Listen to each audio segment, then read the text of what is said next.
All right, guys and gals, this is the beginning of the last unit 5 for our semester. So we're going to start off here with digestive system with your outline. If you'll pull your outline out, and we'll go over that. This is split into 2 parts. It's a long chapter, so I have a digestive system part 1, which we're doing right now, and then I've pre-recorded a digestive system part 2.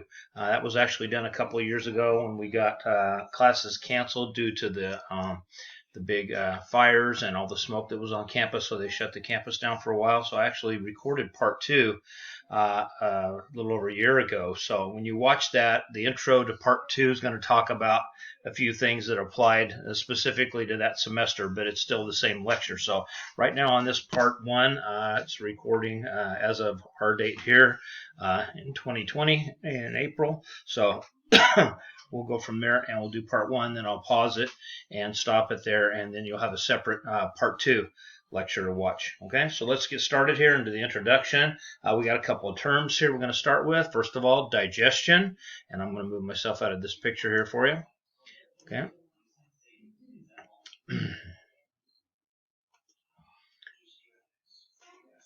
So digestion, breaking down of large food molecules into smaller ones, and those are going to be broken down to where we can actually enter into the cells of our body. And the second term is absorption. So digestion first, absorption is the passage of those small molecules into our bloodstream and lymphatic vessels. Okay. Organs that basically help perform all these functions we call the digestive system, make up the digestive system. So gastroenterology is the specialty that deals with that. If you want to deal with just the final product and the end of the whole thing, it would be proctology. So proctology specialty deals primarily and specifically with treatments of the rectum and the anus, treatment of disorders and treatment of the rectum and the anus. So takes quite a dedicated person to actually perform that job, but kind of a funny little story. I'll show my face when I'm telling this. My last couple of trimesters in chiropractic college, we had to study all this digestive stuff, and the instructor we had was a medical doctor, and he said, if you want to know who lives in the biggest house on the highest hill and works the fewest hours per week, it's the proctologist, because nobody wants that job. So great money in it. If that floats your boat and you can handle doing that, then good for you. That's a great job to get into, great field to get into. Okay, let's do an overview of digestive system, which is what you see on your screen right here. Some of the organs, we can split them into 2 different groups. The first one is the gastrointestinal, or the GI tract, also known as the alimentary canal, alimentary, alimentary canal. It's a tube that runs from your mouth all the way to the anus, goes through the ventral body cavity, okay, and includes the following organs: the mouth, most of the pharynx, the esophagus, the stomach, small intestine, and large intestine. Now, interesting little fact just to throw out here for you. Technically speaking, and this kind of always still kind of gets me, technically speaking, anything in the alimentary canal is considered to be outside of your body. Even though that runs through your ventral body cavity, anything in that canal is considered to be outside the body. All right, kind of a weird term, right? Then we have accessory digestive organs that are going to aid in our digestion, things like the teeth, the tongue, salivary glands, liver, gallbladder, and pancreas. And together what they're going to do is they're going to form 6 major activities, or be involved with 6 major activities. Okay, so what I want to do right here is I brought the whiteboard into the picture here, so hopefully we'll make that where you can see that whiteboard a little bit better. All right, and I'm going to write some of these terms down so you guys have them, because I know they're blanks, I believe, in your outline. So the first one is going to be ingestion. Number 1, ingestion. Okay, which is actually eating. And then we have secretion. No problem with spelling that. Secretion, we're going to secrete water, acids, bases or buffers, and digestive enzymes.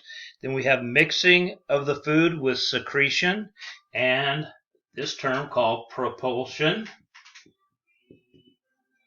Okay, propulsion of the food along the GI tract, that's moving it, motility, right? Then we have digestion, number 4, of food by both mechanical and chemical processes here. And then number 5 would be absorption, which we talked about before. We're going to take those molecules that we broke down and put them into our bloodstream and our lymphatic system. And finally, number 6 is defecation. Okay, which is going to be essentially getting rid of waste, indigestible things, and bacteria in the form of feces. Okay, so I'm going to exit out of the screen again and go back to our image. Okay, let's start with mechanical digestion. We'll focus just on mechanical digestion. That would include chewing of food by our teeth before we swallow it, and then churning of the food by the muscles in the stomach and the small intestine. So we mix it up with different enzymes that are going to be secreted through our digestive structures. And then number 4 on our outline, we have chemical digestion, which is a bunch of catabolic reactions. Now write down, make sure you know what catabolic means. It means breaking down. Anabolic is building up. So catabolic reactions, where enzymes are going to break down large food molecules, such as the things you look at on the label of things we eat, like carbohydrates, fats, or lipids, proteins, and nucleic acids. We're going to break those down into smaller molecules that we can absorb then into our bloodstream and lymphatic vessels and get into the cells of our body. All right, so let's talk about the layers of the GI tract. So for that, we're going to have to go to a different image or a different picture here. So this next picture we're going to look at, it looks something like this. So let me see if I can kind of move that out a little bit where we can see that. And if I can hopefully kind of separate that out. Let me see if I can enlarge that.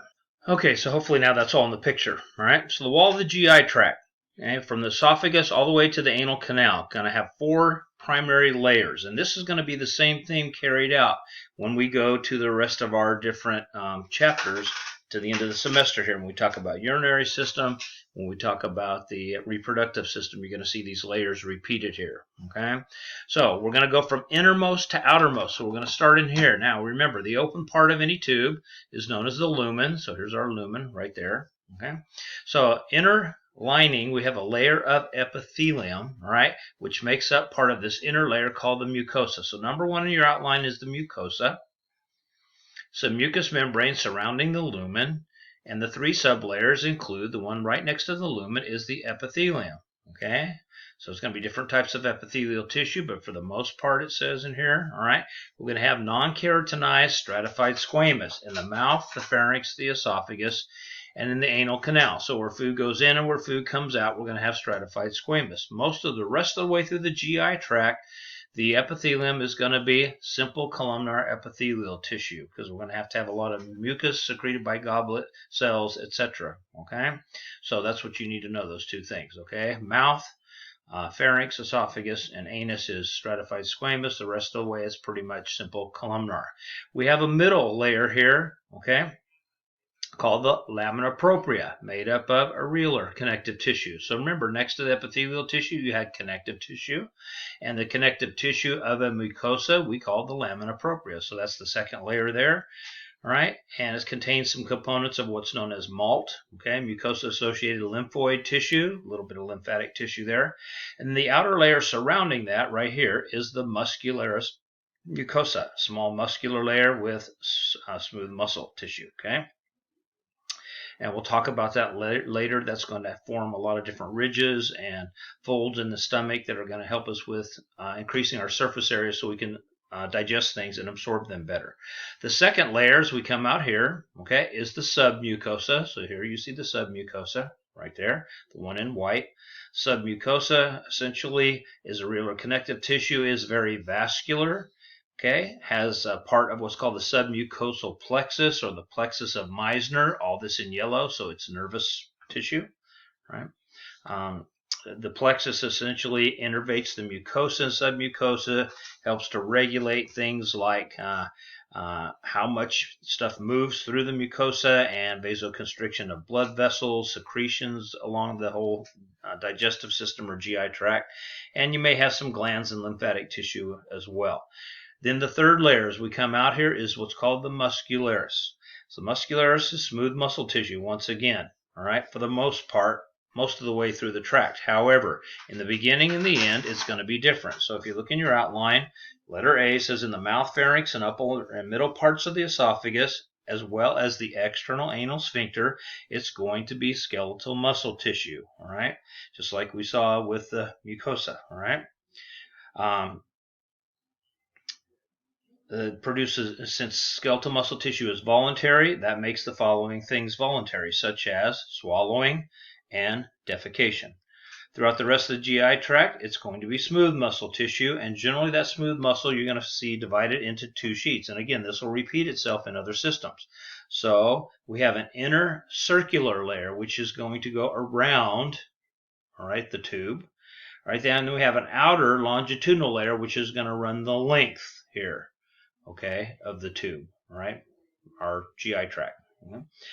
So inner circular layer, outer longitudinal. Easy way to remember that. Second letter in circular is I for inner. Second layer in longitudinal is O for outer. So outer longitudinal, inner circular.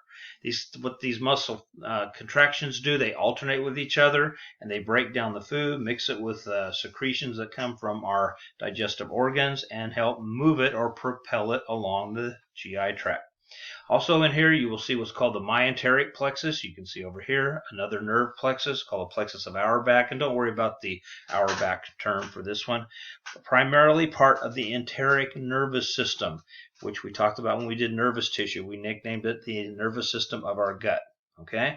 Primary function there is to determine how fast and how quickly things are going to move, or how slowly they move through our GI tract. And then finally, the outer layer here, number 4, is the serosa. So serosa is a serous membrane composed of areolar connective tissue with simple squamous covering it. Okay, esophagus does not have a serosa, but only a single layer of tissue we call an adventitia. Okay, it's called adventitia because it just blends in with everything else. Okay, below the diaphragm, serosa also is known as the visceral peritoneum, like we had the visceral pleura and the visceral pericardium. So we have a visceral peritoneum, which forms part of the peritoneum, which we're going to get into next. So the big thing you have to know right off the bat, let me kind of condense this a little bit. Make sure you know these 4 layers primarily first. The first quiz, I'm going to make sure you know the layers from innermost to outermost. So once again, you have the mucosa, the submucosa, the muscularis, and the serosa. Okay, learn those first, then you can learn the subdivisions of each one of those. So learn the big 4 first. So let's move on to the peritoneum. So we'll go to our next picture here, and we'll cover the peritoneum. So there's going to be a couple different views here of the peritoneum as we look through it. And I'll have to pause this to enlarge my picture because I can't do it while we're recording. Okay, so some features of our peritoneum, and we think of our peritoneum kind of like the covering of our intestines, like we thought of the pericardium as the covering for our heart, and the pleura for the covering of our lungs. Think of the peritoneum as covering our internal organs. So some of the features, first of all, it's the largest serous membrane in the body, made up of simple squamous epithelium with connective tissue supporting it or around it, and we have 2 primary layers. Number 1, you have the parietal peritoneum. So we can see it. Let me get my pencil and we'll underline that. So here's our parietal peritoneum right there. Lines the wall of the abdominopelvic cavity. Then you have the visceral peritoneum right there. The visceral peritoneum actually covers the abdominal organs and it becomes part of the serosa. So it's kind of one and the same as the serosa for a lot of the organs. Okay. Between the 2 layers, you have a peritoneal cavity. And that cavity between the visceral and parietal peritoneum contains fluid. All right, it has serous fluid in it, and that serous fluid is there to prevent the 2 layers from rubbing against each other, so it provides lubrication. Now, occasionally, in some certain diseases and infections, there may be an accumulation of serous fluid in the peritoneum, okay, peritoneal cavity, and that condition is known as ascites, A-S-C-I-T-E-S.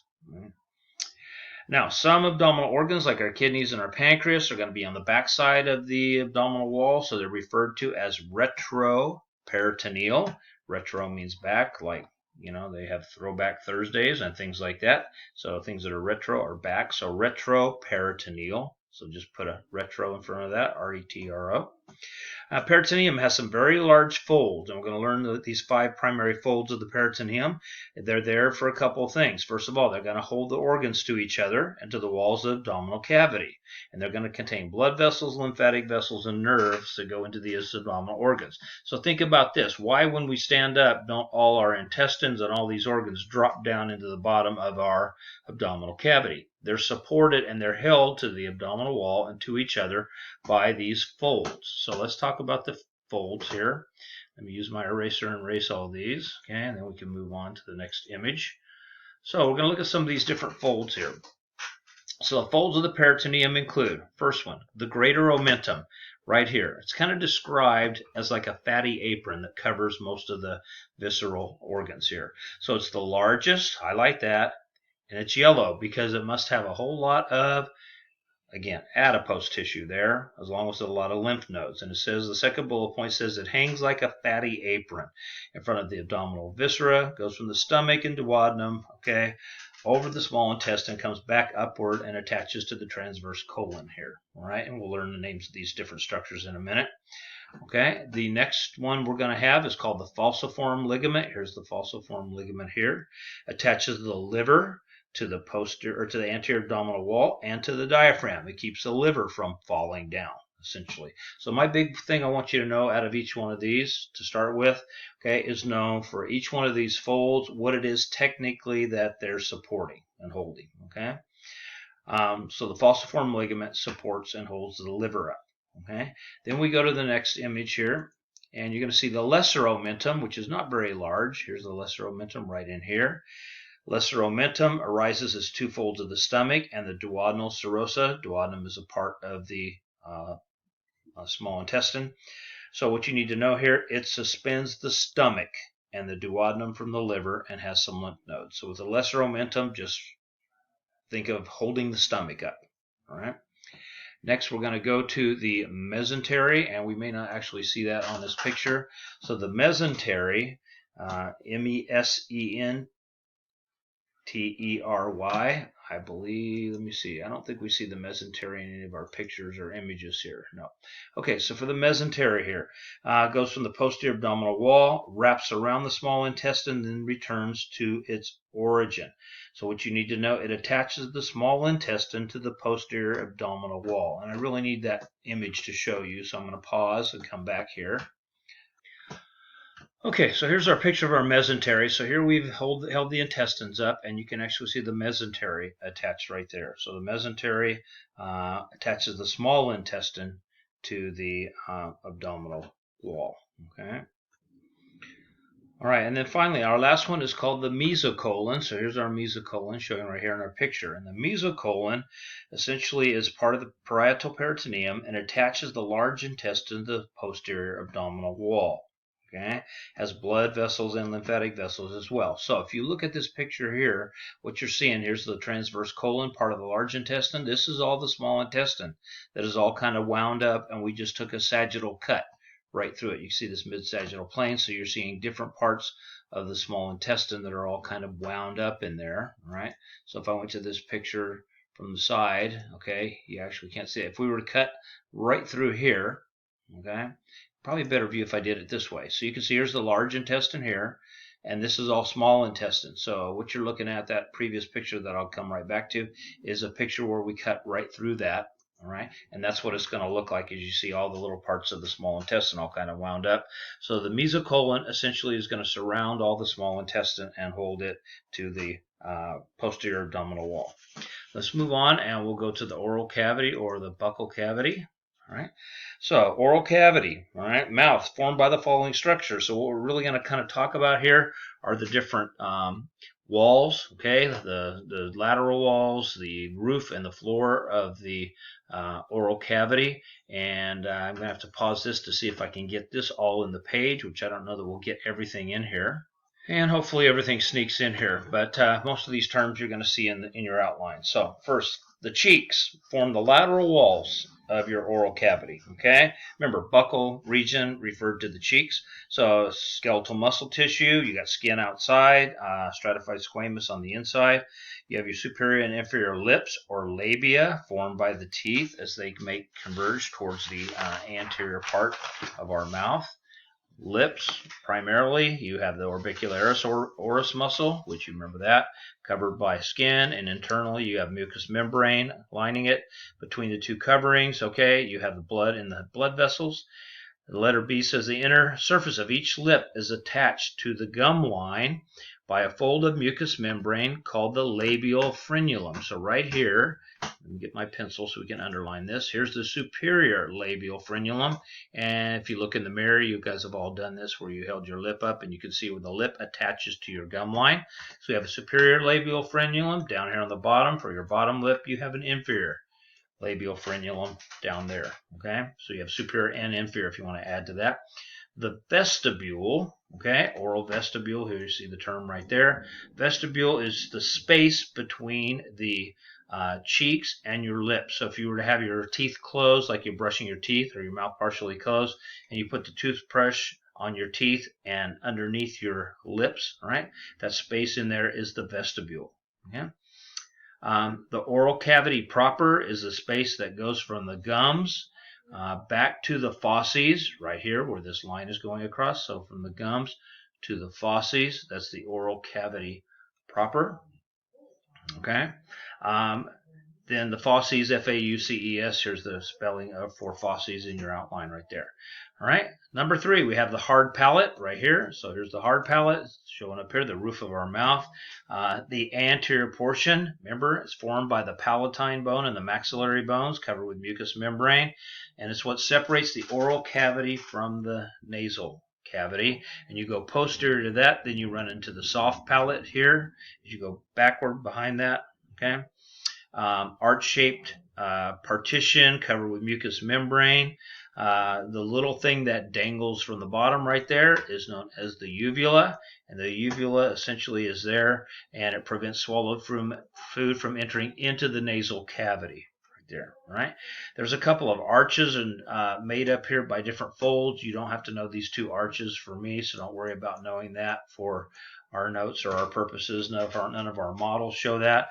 And then we listed the couple of different pairs of tonsils that we talked about that we can see. The palatine tonsils right here, all right, are located between the arches. None of our models showed the palatine tonsils, all right, but we did show the lingual tonsils beneath the base of the tongue, all right, which you can see on the side head model that we have. So let's move on, and we are going to cover and go over the salivary glands next. All right, so let's talk about our salivary glands now. All right, there's several different salivary glands in the mucous membrane. So secretes saliva, keeps our mouth and our pharynx moist. So the 3 major pairs we want to talk about here, okay, secrete the majority of the saliva when we put food into our mouth, or even when we think about putting food in our mouth.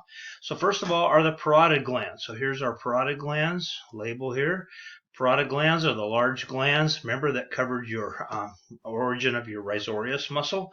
So parotid glands are anterior and inferior to the ears between our skin and the masseter muscle right there. Each gland has a parotid duct, used to be referred to as the Stenson's duct. We're not going to worry about those names anymore since they're being eliminated. So parotid duct goes to the buccinator and goes into the vestibule. Opposite the second upper molar, you do not have to know where it goes into, other than it just goes into the vestibule. Then we have the submandibular glands here, which are obviously underneath our mandible, located under the base of the tongue. So there are submandibular ducts that also go into the oral cavity. And then finally have the sublingual glands, which obviously means those are underneath our tongue. So those are located in the floor of the mouth. Okay, and those ducts open into the floor of the mouth of the oral cavity itself. Okay, so we'll erase those and move on from there. And those main things with their salivary glands, you don't have to know the blood supply for those, or know that number 4 says salivary glands are innervated by both sympathetic and parasympathetic fibers, which produce that saliva. A little bit about the saliva itself. Saliva is 99.5% water, so know that, and 0.5% solutes. Some of those solutes include a bacteriolytic lysozyme, so it does have a bacteriolytic effect. Salivary amylase, all right, which initiates and begins the digestion of starches. And then there's also something called lingual lipase, secreted by lingual glands on the tongue, starts the digestion of triglycerides there. So what actually stimulates the production of saliva? Number 6, chemical stimulation, obviously by food. Receptors which are found in the taste buds result in a nerve impulse being sent to the brain stem, right? Stimulating parasympathetic and sympathetic fibers, right? Also, it says at the very end here, the sight, smell, sound, or thought of food can actually stimulate increased saliva production here. So obviously when we put food in our mouth, saliva is secreted. The thought of food, the smell of food, also.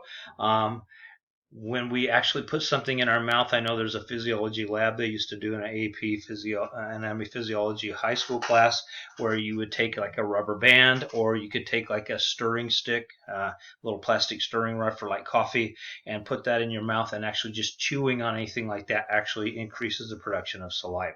Okay, so let's go back to our opening picture of the oral cavity here, right, and talk about the tongue.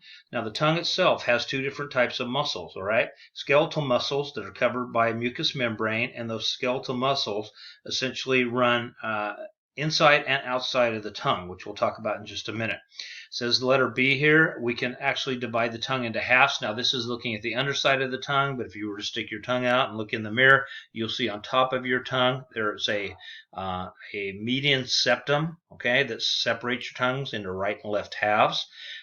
It's attached inferiorly down here to the hyoid bone, okay, and the styloid process of the temporal bone, as well as the mandible.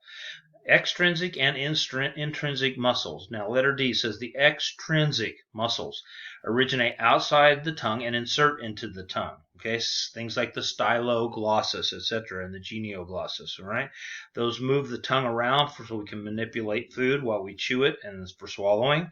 And they also form the floor of the mouth and hold the tongue in place.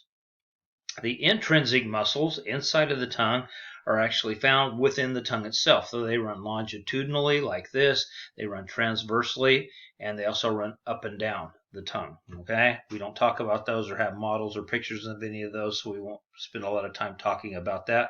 Main function of the intrinsic muscles, they can actually change the size and shape of the tongue for speech as well as for swallowing.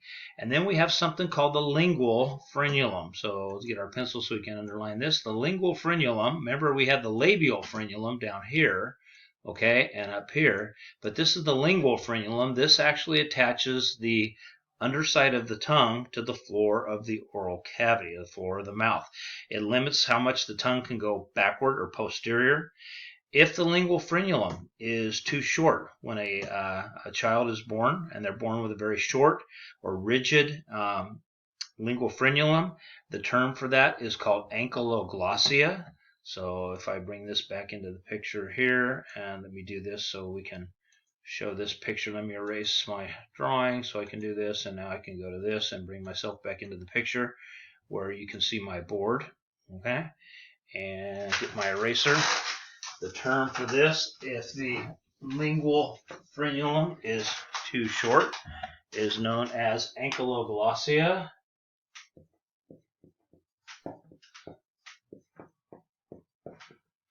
Okay, and that condition is also referred to or sometimes called being tongue-tied. So if a child is born with too short of a lingual frenulum, they say they are tongue-tied, they have a difficulty with speech. So the treatment for that is to go in and actually cut or snip the lingual frenulum to free up the tongue. Okay.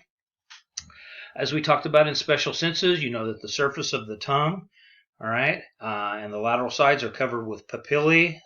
Remember those papillae in between those grooves of the papillae on the sides of them are where you find the different taste buds. So the 4 different types of papillae are listed there. I'm not going to ask you anything about that since we covered it in special senses.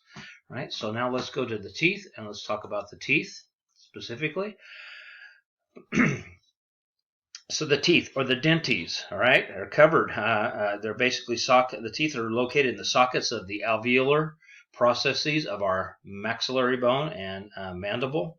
All right, the alveolar processes are covered by the gingiva, or our gums. Gingiva, Gingivae. All right, which extend into the little socket in between. So if I go back to this picture here, okay, so here's our gingiva, or our gum line, and these gingiva actually go in between the teeth right here, in between the teeth, okay, and where they go down and dive in between the teeth there, all right, that's known as the gingival sulcus. So that's the gingival sulcus right there. And put a little teeter-totter next to your notes there. Obviously, if we get inflammation of our gums or our gingiva, that is known as gingivitis. All right, so you hear about this on TV and stuff all the time, and from your dentist, hopefully. You want to prevent gingivitis, and there has been a direct correlation established in the last few years between gingivitis and heart disease. Okay, so if you have a bad case of gingivitis and that infection gets into your bloodstream, it can make its way to your heart.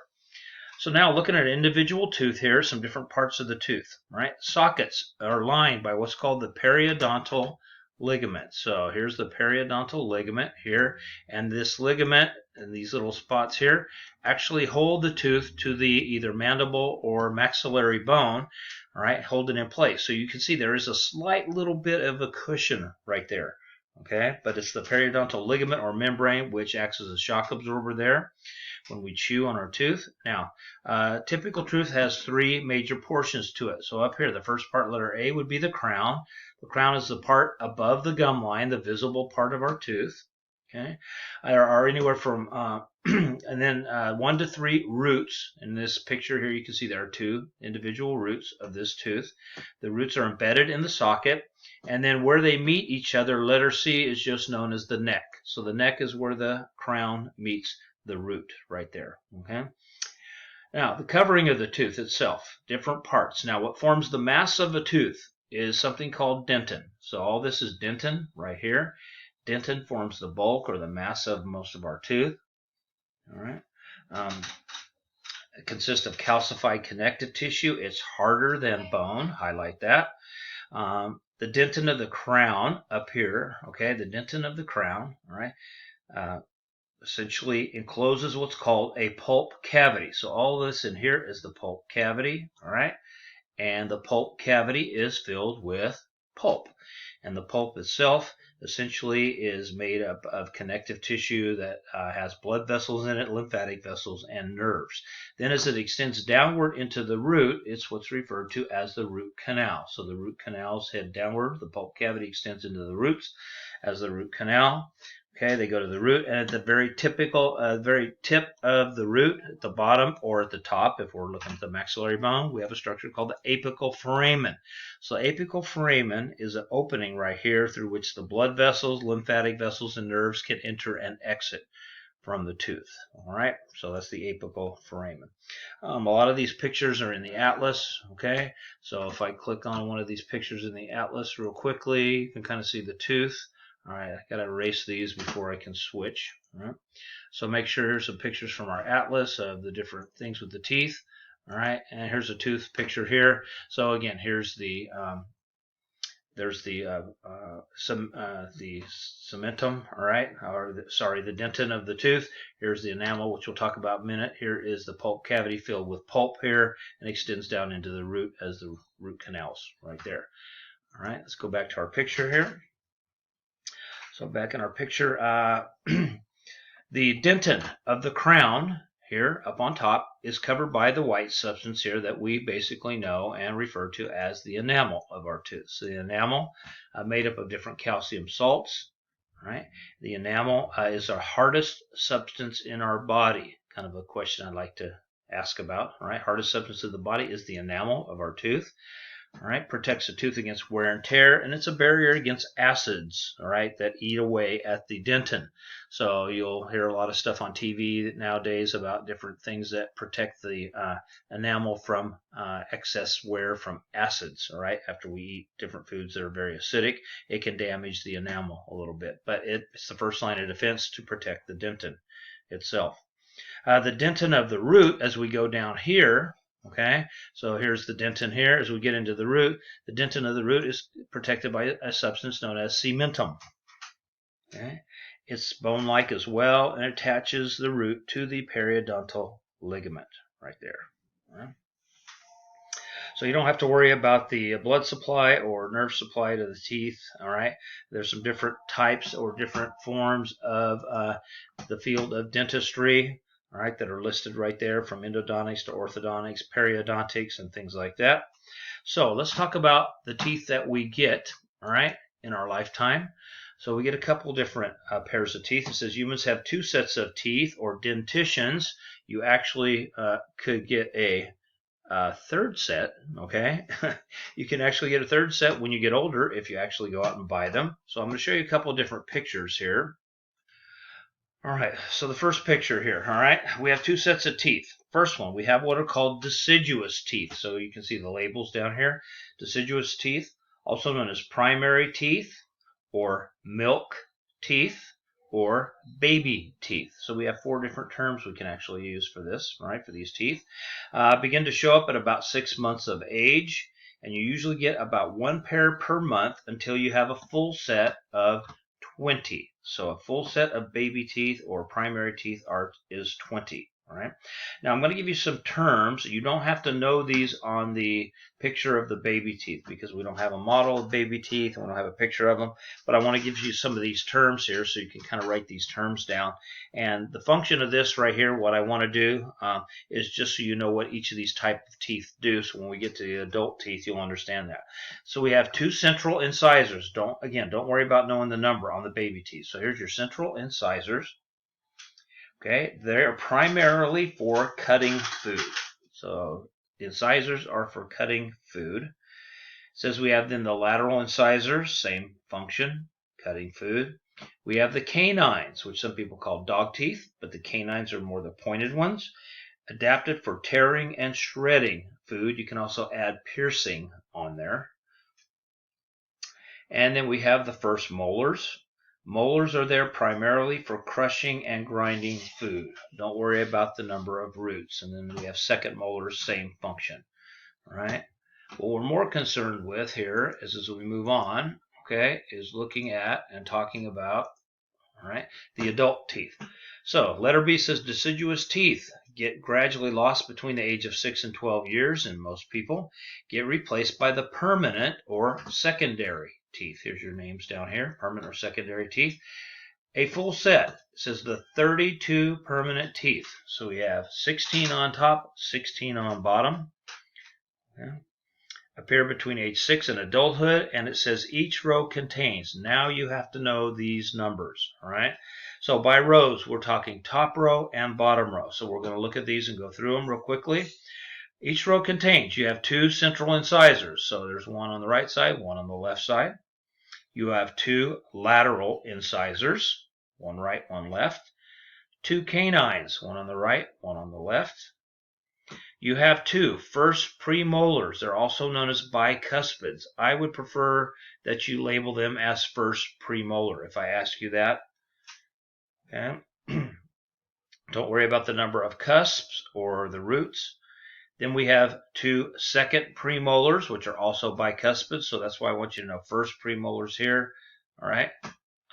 First premolars here, second premolars here. And then you have 2 first molars, a right and a left. 2 second molars right here. And then 2 third molars, which we just commonly refer to as our wisdom teeth. Okay, so those would be our wisdom teeth right there. All right. So let me go back to our other picture here. All right, and see if I can do my erase button here and see if I can go back and shrink that back down.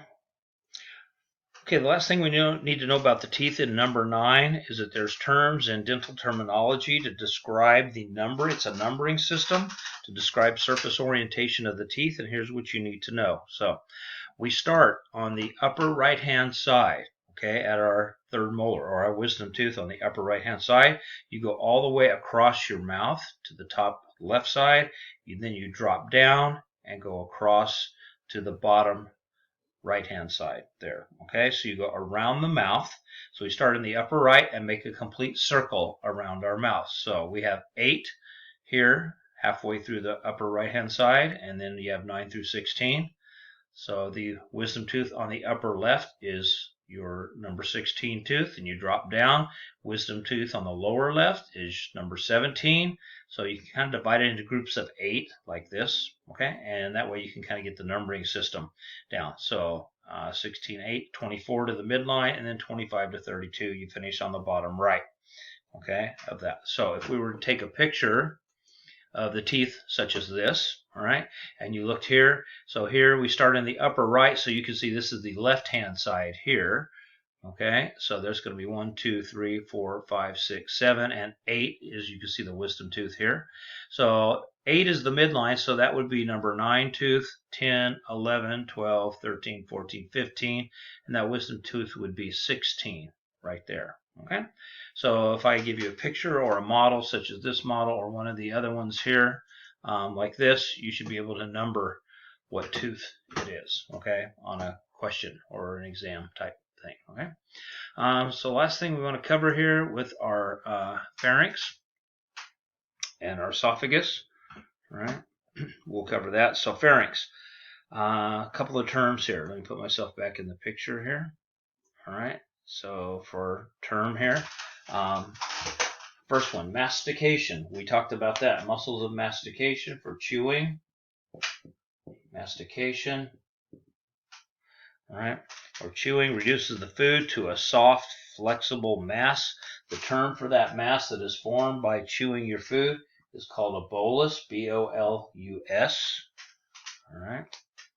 Yeah, so that's going to be a bolus. So let me make sure all this is in the picture here. Okay, in case that wasn't in the picture when I recorded, mastication is the process of chewing. If food is formed mixed with saliva and it forms what's called a bolus, B-O-L-U-S. Then number 2 says in deglutition, D-E-G-L-U-T-I-T-I-O-N, deglutition is the term for swallowing, okay? So when that occurs and happens, it says that food first is going to, that bolus of food enters in the pharynx, okay, goes in front of the esophagus, which is posterior, and the larynx in front. Pharynx is composed of skeletal muscle covered with mucous membrane. Then contractions of the oropharynx and laryngopharynx help propel that bolus into the esophagus, all right, which is where we're going to finish up this part of the lecture with. Okay, so our esophagus, if you look over here kind of on the side picture right here, all right, our esophagus is a muscular collapsible tube. It's not like the trachea, it doesn't stay open, it can collapse. It goes from the laryngopharynx down anterior to our spine and behind, once again, or posterior to the trachea. It goes through what's called the esophageal hiatus. Okay, the esophageal hiatus, let's bring this in and see if I can write that up here on the board for you. A couple of terms. So the esophageal hiatus, let me enlarge my image here so you can see everything. All right, esophageal hiatus. So the esophageal hiatus is essentially a hole in the diaphragm. So here's our diaphragm here. This was the esophagus coming down and going through where it goes through, and our stomach would be underneath here. Okay, so now we have the stomach under here. All right, so this is the hiatus in the diaphragm, the hole where the esophagus protrudes through. So esophageal hiatus, it ends up in the superior part of the stomach. Sometimes, okay, the stomach can actually bulge through that opening or that hiatus and bulge and come through that opening here because there's a tear in it. And the term for that, when that forms a tear, is called a hiatal hernia. So draw a little teeter-totter next to that. Hiatal hernia can present with a variety of different symptoms there. People with hiatal hernias oftentimes have a lot of acid reflux. Sometimes they have to actually sleep in a reclined position. They can't sleep lying down because of the reflux that occurs there. Okay, so we'll finish up with the histology right here. Okay, so the histology of our esophagus here. If you look in your atlas on 720 in the atlas, you can see that's a part of our slides that we have. We actually have a slide of the esophagus. So what you're seeing here, this is a transverse plane of the esophagus. So if I can show you this picture. So we take a transverse plane, and then they took the section and they lifted it up like this. So what you're seeing up on top right here, that's the lumen. So you're kind of looking at it from the lumen heading outward. Okay, so make sure you understand kind of what you're looking at there. So the histology, all right, you have the following layers, which I told you in the beginning of the chapter we would be repeating these layers, all right? So from innermost to outermost, next to the lumen, we have the mucosa, all right? So we have mucosa, which we said, stratified squamous epithelial tissue, right? Standard features, and you have the lamina propria and the muscularis mucosa, which are the subdivisions of the mucosa. Right. As you come out, then you have the submucosa layer, which is next. Okay. Submucosa is pretty standard. All right. Also has mucus glands to secrete a little extra mucus. Then we have the muscularis, number 3. Muscularis upper third. Now highlight this. Very important to know these parts here. I'll probably ask you something about these. The upper third of the esophagus is made up of skeletal muscle tissue.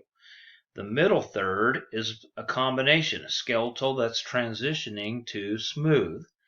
So you have both skeletal and smooth. And the lower third of the esophagus down here, right, is going to be made up of smooth muscle. So we have skeletal in the upper third, combination in the middle third, and then smooth in the lower third. Okay. And then finally we have what's called an adventitia here. We don't have a serosa. Right, we have adventitia. It's called that because it's a real or connective tissue and not covered with any epithelium, and connective tissue merges with that of the surrounding structures, so it's not separate. Okay, so it's referred to as an adventitia rather than a serosa. So our functions for our